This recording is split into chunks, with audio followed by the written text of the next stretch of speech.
C'est pour l'instant une guerre des nerfs et d'images.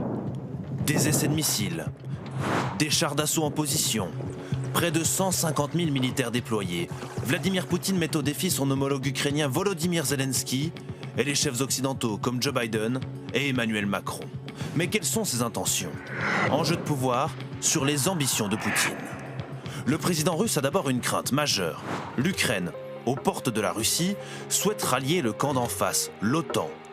Une alliance militaire occidentale de 30 pays dont la France et les États-Unis. Pour Poutine, c'est une ligne rouge, dangereuse pour la souveraineté russe. Imaginons que l'Ukraine soit membre de l'OTAN et commence des opérations militaires, en Crimée par exemple. Quoi? On ferait la guerre à l'OTAN? Est-ce que quelqu'un a pensé à ça? On dirait que non. Mais il voit plus grand et pousse ses pions dans le monde entier. En Afrique, avec le groupe Wagner, des mercenaires présents en Libye, au Mali et en Centrafrique. Au plus proche des gouvernements, ils défendent les intérêts extérieurs de la Russie. Ensuite, au Moyen-Orient, en Syrie.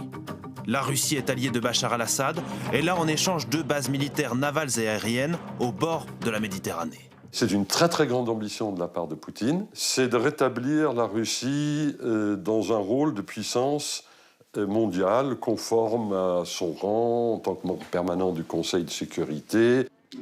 Alors comment le faire reculer? L'arme privilégiée, les sanctions économiques contre les dirigeants, les oligarques, les grandes entreprises, mais pas n'importe comment.